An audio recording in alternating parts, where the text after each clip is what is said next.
بسم اللہ الرحمن الرحیم۔ السلام علیکم۔ آپ دیکھ رہے ہیں ہومیو ایرا۔ ہومیو ایرا کی جو ڈرگ پکچر سیریل ہے، اس میں جو آج کا ہمارا موضوع ہے وہ ہے کونیم میکالیٹیم۔ بنیادی طور پر اس دعا کا جو تعلق ہے وہ بھی پلانٹ کنگڈم سے ہے، اور یہ بہت ایک قدیم اور مشہور دعا ہے۔ یہ آپ جانتے ہیں یہ وہی کونیم ہے جس کا زہر مشہور یونانی فلاسفر سقراط کو دیا گیا۔ اب سقراط کو یہ زہر کیوں دیا گیا، یہ ہمارا آج کا موضوع نہیں ہے، اس پہ ہم کبھی بات کریں گے، اور بڑا یہ ایک دلچسپ موضوع ہے۔ آج ہم صرف جو کونیم ہے اس کی جو شفائی تصویر ہے اس کو ہم سمجھنے کی کوشش کریں گے، اور اس مقصد کے لیے میں نے دو چند نکات کا انتخاب کیا ہے جس کی مدد سے ہم کونیم کو آسانی سے سمجھ لیں گے، کیونکہ کونیم بھی اپنے اندر ایک بہت وسیع دائرہ رکھتی ہے۔ اس کی علامات کا جو دائرہ ہے وہ بہت وسیع ہے، تو وہ سب تو ہم یہاں پہ نہیں سما سکتے۔ البتہ ہم نے کوشش کی ہے کہ جو اس کی کلیدی علامات ہیں ان کو زیر بحث لایا جائے اور ان کی مدد سے ہم اس کو سمجھ سکیں۔ تو اس مقصد کے لیے سب سے جو پہلا نقطہ ہے وہ ہے غدود۔ اس دعا کو غدود کی سرطانی امراض اور مہلک سوزشوں کے لیے بہت وسیع پیمانے پر استعمال کیا گیا، کیونکہ یہ دعا غدودوں کے امراض کے ابتدائی درجے سے لے کر پیپ پڑنے تک، پھر پیپ کے بعد پتھر کی طرح سخت ہو جانے تک کی کیفیتوں پر یہ حاوی ہے۔ یہاں جو اعصاب ہوتے ہیں وہ بھی بہت ہی کمزور حالت میں پائے جاتے ہیں، ان میں ریشہ ہوتا ہے، جھٹکے لگتے ہیں، اور آہستہ آہستہ یہ کمزوری جو ہے وہ فالج کی حد تک پہنچ جاتی ہے۔ اس دعا کے اثر سے ادرہنگ پیدا ہو جاتا ہے جو آخر کار موت کا سبب بنتا ہے۔ دراصل موت جو ہوتی ہے وہ نظام تنفس کے رک جانے سے واقع ہوتی ہے۔ تو جو سب سے اہم جو چیز ہے کونیم میں وہ یہ ہے کہ اس دعا کا جو اثر ہے وہ ڈائریکٹلی ہمارے گلینڈ سسٹم پہ ہوتا ہے، اور آپ سمجھتے ہیں کہ جو چیز گلینڈ پہ اثر رکھتی ہے یا گلینڈ میں خلل ڈالتی ہے تو وہ کس نوعیت کی ہو سکتی ہے، یہ آپ مجھ سے بہتر جانتے ہیں، اور شاید اسی وجہ سے یہ ایک انتہائی سخت قسم کا زہر ہے۔ جس طرح بعض مختلف زہر ہیں وہ کوئی تو خون پر ان کا اثر ہوتا ہے، کچھ کا دماغ پہ اثر ہوتا ہے، کچھ کا گلینڈز پہ ہوتا ہے، تو یہ جو کونیم ہے اس کا جو تعلق ہے یہ ڈائریکٹ جو ہمارے جو گلینڈ سسٹم ہیں ان کو متاثر کرتا ہے، جس کی وجہ سے پورے جسم کی جو سیکریشنیں ہیں وہ ردل بدل ہو جاتی ہیں، اور انسان جو اس کی جو اپنی اصلی حالت ہوتی ہے اس سے وہ بالکل وہ دور ہو جاتا ہے، اس سے اپوزائٹ پول پہ اس کے چلا جاتا ہے۔ تو سب سے پہلا جو نقطہ تھا وہ تھا گلینڈ، غدود۔ تو اس دعا کا جو پہلا جو تعلق ہے وہ ہے غدود۔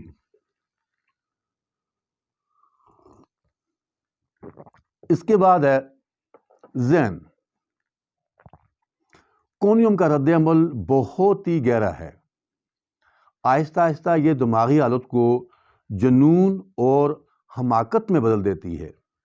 دماغ کام کرنے سے جواب دے جاتا ہے، جس طرح جسم کے جو باقی اعضاء ہیں وہ کام نہیں کر سکتے یا وہ بھی جواب دے جاتے ہیں، اسی طرح ذہن بھی جو ہے وہ کام کرنے سے جواب دے جاتا ہے۔ اس کی جو کام کرنے کی جو صلاحیت ہے وہ رک جاتی ہے، اور وہ کسی ایک نقطے پر توجہ مرکوز نہیں ہو سکتی، حافظہ کمزور ہو جاتا ہے، ہر قسم کی ذہنی مشقت برداشت نہیں ہوتی، بستر پر لیٹنے سے، کروٹ بدلنے سے چکر آتے ہیں، سر کو حرکت دینے سے چکر آتے ہیں، آنکھیں گھمانے سے چکر آتے ہیں، اور بائیں جانب کی تکلیفات زیادہ ہوتی ہیں۔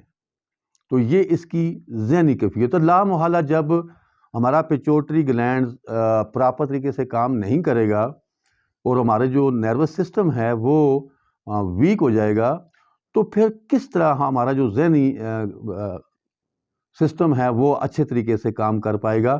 یہ ممکن نہیں۔ تو دوسرا جو اس کا اثر ہے وہ ہے دماغ۔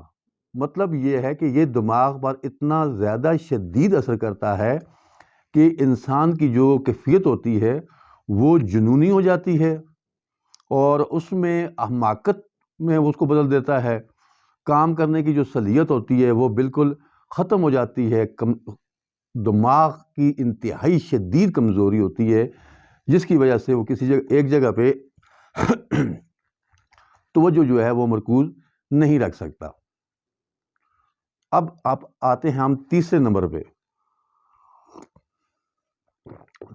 اس کی جو اہم اور جو خاص علامت ہے جس کو میں نے آپ لوگوں کے لیے منتخب کیا ہے وہ ہے پسینہ آنا۔ پسینہ آنا بہت سی اور دوائیوں میں بھی ہے، اینٹی کروڈ میں ہے، سلیشیا میں ہے، کلکیریا کار میں ہے، کلکیریا سلف میں ہے، پسینہ تقریباً سب۔ لیکن اس کے جو پسینے کی جو نوعیت ہے وہ تھوڑی مختلف ہے۔ اس دعا کی ایک اہم کلیدی کردار یہ ہے کہ مریض کو نیند میں شدید پسینہ آتا ہے۔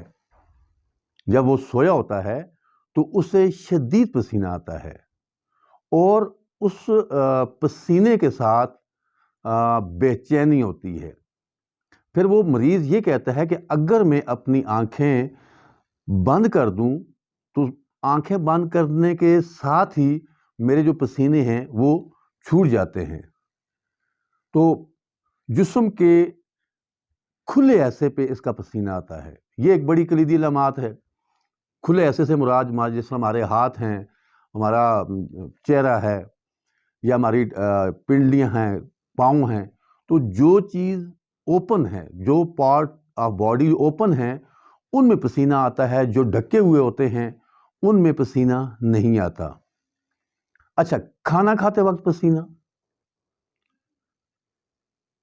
اس کے بعد ایک اور ہے موسیقی سنتے ہوئے پسینہ آنا، بغلوں کا پسینہ آنا، بدبودار پسینہ آنا، رات کو اتنا شدید پسینہ آنا کہ تکیہ گیلا ہو جاتا ہے، جیسے سلیشیا میں ہے، کلکیریا کار بچوں میں ہوتا ہے کہ ان کی ایک بڑی کلیدی علامات یہ ہوتی ہے کہ ان بچوں کو سر پہ پسینہ آتا ہے، تو کونیم کو بھی سر پہ پسینہ آتا ہے، اور اتنا شدید پسینہ ہوتا ہے کہ وہ تکیہ جو ہوتا ہے وہ گیلا ہو جاتا ہے۔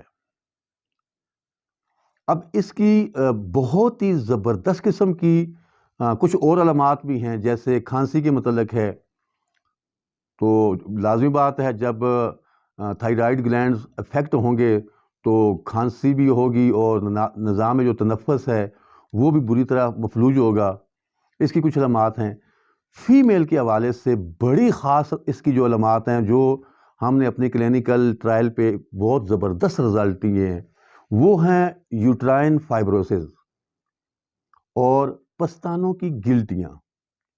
پستان کبھی سکڑ جاتے ہیں، کبھی پھیل جاتے ہیں۔ مطلب جب گلینڈز کی ڈسٹربنس یا اس کی سیکریشن میں ڈسٹربنس ہوگی تو لامحالہ جو ریپروڈکٹیو سسٹم ہے یا جو پستان ہیں وہ بھی ڈسٹرب ہوں گے۔ تو اس طرح کی دو چند علامات اور بہت اہم ہیں، اگر ہم ان کی یہاں پہ بات کریں گے تو لامحالہ یہ ویڈیو تو لمبی ہو جائے گی، اور میری کوشش یہ ہوتی ہے کہ تقریباً جو ہماری ویڈیو ہے وہ تقریباً 10 منٹ کے ارد گرد ہو۔ کل مجھے بچہ کہہ رہا تھا لوگ 10 منٹ کی ویڈیو بھی نہیں دیکھتے، یہ 2-3 منٹ کی ویڈیو۔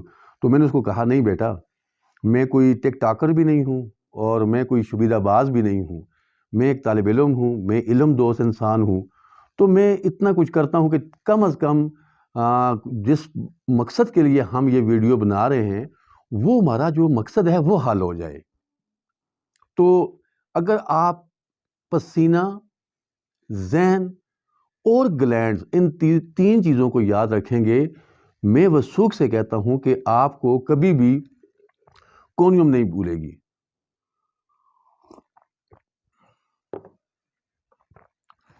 اور کونیم کا جو سورس ہے وہ میں نے آپ کو بتایا کہ پلانٹ کنگڈم ہے، اور اتنی شدید زہر ہے کہ